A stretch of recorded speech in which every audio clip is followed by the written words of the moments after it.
আসসালামু আলাইকুম। টাইম নিউজে আপনাদের স্বাগত। দেশের রাজনীতির গুরুত্বপূর্ণ সংবাদ নিয়ে আমি আছি আপনাদের সাথে। চলুন শুনি বিস্তারিত।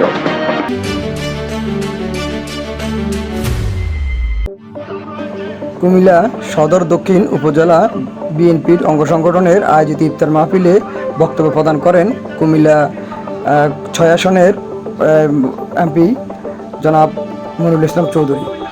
বিষ্ণুপুরে আমাদের ঠাকুরপাড়ায় চৌয়ারাতে বামিসাতে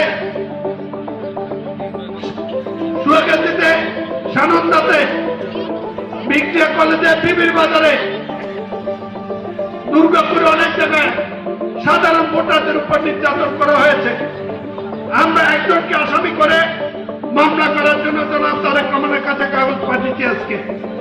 অর্থাৎ এই উসিলায় তদন্ত করা কারা মিথ্যা তথ্য দিয়ে আমাদের প্রতিপক্ষের নামে টেলিফোন করে স্ট্রাইকিং ফোর্স দিয়ে আমার নিরীহ ভোটারদেরকে নির্যাতন করেছে।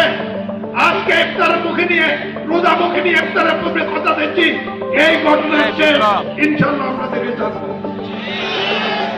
জনাব তারেক রহমানের সাথে আমার সাক্ষাৎকার আমি বলেছি কি নির্যাতন হয়েছে আপনি জানেন না।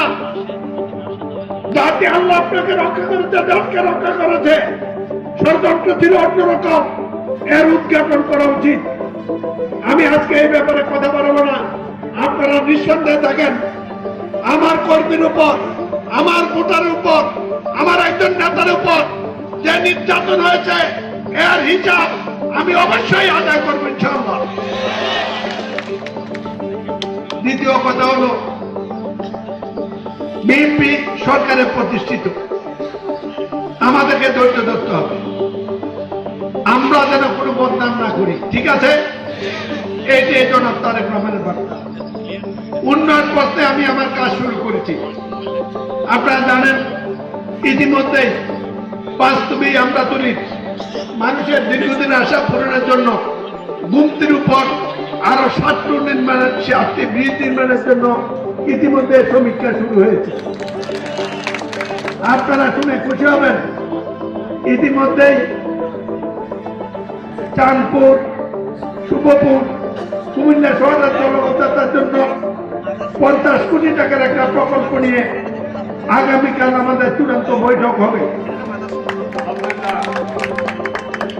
3 নম্বর হলো গতকালকে আমি মেডিকেল কর্তৃপক্ষকে নির্দেশ দিয়েছি, গতকাল আমি স্বাস্থ্যমন্ত্রীর সাথে কথা বলেছি, আমি বলেছি অবিলম্বে কুমিল্লা মেডিকেল কলেজের একটি পূর্ণাঙ্গ শাখা বাস্তবে আমরাতলীতে স্থানান্তর করতে হবে। ভিক্টোরিয়া কলেজের ক্যাম্পাস দিতে হবে, বিশ্ববিদ্যালয়ের ক্যাম্পাস দিতে হবে। বাস্তবে আমরাতলী পর্যন্ত সিটি কর্পোরেশন সীমানা পর্যায়ক্রমে বর্ধিত করে চূড়ান্ত করতে হবে। কালকে আমি সিটি কর্পোরেশনের সাথে বৈঠক করেছি, অসমাপ্ত কাজের ব্যাপারে সুস্পষ্ট নির্দেশনা দেওয়া হয়েছে।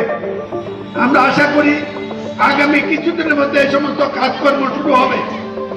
গতকাল আমি আদর্শ সদর উপজেলায়, আজকে আমি বৈঠক করেছি সদর দক্ষিণ উপজেলায়। আমি বলেছি আগামী 6 মাসের মধ্যে আমি গ্রামে কোনো ভাঙা রাস্তা দেখতে চাই না। যদি 4 থাকেন চাকরি দেন, নাইলে ছেড়ে দেন, রাস্তা করতে হবে, রিপেয়ার করতে হবে। এই অবস্থা চলতে পারে না, কিন্তু সময়টা তো কম, ধৈর্য ধরতে হবে। আমরা আশা করি আমি যেভাবে এগুচ্ছি জনগণকে প্রদত্ত বাধা আমরা অক্ষম করে পালন করব। আপনারা জানেন আমি বলেছিলাম 1 মাসের মধ্যে আমরা ফ্যামিলি কার্ড শুরু করব। আপনারা জানেন আগামী 12 তারিখে জনাব তারেক রহমান বগুড়াতে ফ্যামিলি কার্ড উদ্বোধন করছেন। কৃষি কার্ড, অন্যান্য কার্ড সবগুলো পাইলট প্রজেক্ট হয়ে গেছে। সুতরাং আমাদের নেতা, আমাদের দল নির্বাচনী ওয়াদা থেকে 1 ইঞ্চি আমরা সরে যাই নাই। আপনারা নির্বিঘ্নে থাকুন, ঐক্যবদ্ধ থাকুন। ভাই ও বন্ধুগণ, আজকে একটি ছোট্ট বিচার আমি আপনাদের কাছে দেব। এটা আমাদের আত্মন্তরিক। এই রাস্তা কি হলো? তারা নিশ্চিত পারবেন নেতৃবৃন্দ আছে রাজাউল সামনে, জেলার সেক্রেটারি ওয়াসিম সাহেব আছেন। এটা আমাদের জেলার মিটিং, জেলার মধ্যে এটা বিশেষ করে আদর্শ সদস্য, ঠিক তো? আমাকে কেউ কেউ বলে আমার যা ভোট পাওয়ার কথা ছিল সব ভোট পাইনি, কথাটা ঠিক কিনা?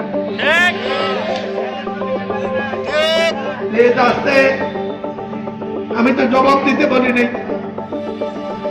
যদি তাই হয়ে থাকে, আমি আমার সদরের প্রেসিডেন্ট সেক্রেটারি, জেলার সেক্রেটারির কাছে আমি জানতে চাইব, মানুষ আমাকে ভোট দিতে চেয়েছে, আমি দানের শেষে সব ভোট কেন পাবো না? এই প্রশ্নটি অবান্তর কিনা? আমি বহু কষ্টে বিএনপিকে ঐক্যবদ্ধ করেছি এখানে। আমি সেদিন হাজী ইয়াসিনকে 3 পৃষ্ঠা চিঠি লিখেছি। আমি আশা করি তিনি আমার এই চিঠির মর্ম বুঝবেন। আমার সব চিঠি কুমিল্লাকে নিয়ে আমি বলেছি, আপনাকে যদি পুরো ক্যাবিনেট দিয়ে দেয় আমার আপত্তি নাই, শুধু একটি তার কাজ বাকি রেখেন আমার জন্য, সেটা কুমিল্লার কাজগুলো আমি করতে চাই, আমাকে সেই সুযোগ দিতে বলে জনক তারা। আমার এজেন্ডা এমপিগিরি নয়, আমার এজেন্ডা মন্ত্রীগিরি নয়, আমার এজেন্ডা কাজ। যে দায়িত্ব আপনারা 12 তারিখে আমাকে দিয়েছেন, আমি আপনাদের কাছে কৃতজ্ঞতা জানাই। শুধু দোয়া করবেন সুস্থ যাতে থাকি, আপনাদের এই ভোটের ঋণ যাতে অন্য পাক আমাকে শোধ করার সুযোগ দেন। কুমিল্লার দিগন্ত বদল হবে ইনশাল্লাহ। কুমিল্লা মেট্রোপলিটন নগরী হবে, কুমিল্লা উন্নয়ন নগরী হবে। আগামী কিছুদিনের মধ্যে অনেক কিছু দেখবেন। শুধু এই কথা বলবো, আপনারা শুধু ঐক্যবদ্ধ থাকেন। আর যেই দলটা করেছেন, যেই দলটা আমরা করেছি, এই দলটার সাথে সবাই ঐক্যবদ্ধ থাকেন। কোন ব্যক্তি, কোন নেতা, উপনেতা, পার্টি নেতা কেউ যদি আভ্যন্তরীণ দ্বিধাদ্বন্দ্ব সৃষ্টি করে আমাদেরকে দ্বিধা বিভক্ত করতে না পারে, এই ব্যাপারে আজকে মাগরিবের পূর্বে আপনাদের নেতা হিসেবে আমি আপনাদের নেতা তো? আপনারা নির্বাচিত করেছেন তো আমাকে?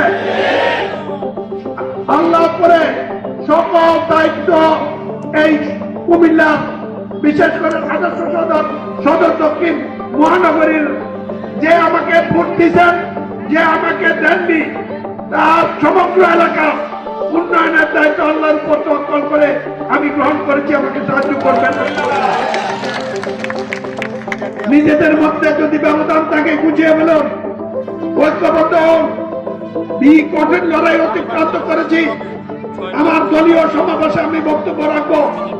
আমার দলের সভাপতি সুমনকে আমি 3 পৃষ্ঠা চিঠি লিখে কিছু ঘটনা তদন্ত করতে বলেছি। হাজী ইয়াসিনকে আরো 3 পৃষ্ঠা চিঠি লিখে আমি কিছু ঘটনা পরখ করতে বলেছি। যদি এইগুলা সত্য না হয়, আসুন আমরা সবাই মিলে আগামী দিনে এই কুমিল্লার সাথে, দেশের সাথে, তারেক রহমানের সাথে, বিএনপির সাথে আমরা দলকে ঐক্যবদ্ধ করি। কোন বিভ্রান্তি চলার সুযোগ নাই। আজকে কুমিল্লা বিএনপি ঐক্যবদ্ধ। অমুক ভাইয়ের জন্য বেশি কথা বলে, দলের দ্বিধাদ্বন্দ্ব সৃষ্টি করে, দলকে 2 ভাগ দ্বিখণ্ড করার কোন চেষ্টা কেউ করলে সেটা বরদাস্ত না করার জন্য আমি দলের সেক্রেটারিয়াতে, উপজেলার প্রেসিডেন্ট আছে, প্রত্যেকের কাছে আহ্বান জানাবো। অনেক কষ্ট প্রসব, অনেক রাত আমি ঘুমাই নাই এই দলকে ঐক্যবদ্ধ করার জন্য। আমি 10 কেজি ওজন কমেছি শুধু দল করতে গিয়ে। কি করে দল এক হবে, কি করে নির্বাচনে জিতবো, কি করে বিএনপি ক্ষমতা যাবে। বিএনপির বিরুদ্ধে যে চক্রান্ত হয়েছিল, আল্লাহ আছেন আমাদেরকে হেফাজত করেছে। আপনাদেরকে বলবো, বিএনপির কর্মীরা, এই আল্লাহর দান, আল্লাহর রহমত খেলায় হারাবেন না, খেলায় হারাবেন না। Be careful. শুধু বলছি আপনাদের কাছে, তো আমি আপনাদের দায়িত্ব আপনারা পালন করছেন, আলহামদুলিল্লাহ ভোট দিয়েছেন। এর মধ্যে যদি কেউ দিয়ে না থাকেন, আমার কোনো ভুল থাকলে মাফ করে দেবেন। ভোট না নেন, দলটা করেন তারেক জিয়ার সাথে থেকে। আর যারা আমাদের দল করেন, আমাদেরকে ভোট দিয়েছেন, যারাই করে দিয়েছেন, আমি কথা বলছি, করাই করতে আমি আপনাদের ঋণ শোধ করবো ইনশাল্লাহ। আমি এখনো দৈনিক 18 ঘন্টা কাজ করি গত 7 দিন যাবৎ। প্রথম 7 দিন পারি নাই, ভীষণ অসুস্থ ছিলাম। এখন আল্লাহর রহমতে ভালো। আজকের মাহফিলটা কত সুন্দর হয়েছে দেখেন, কি সুন্দর ইফতার মাহফিল।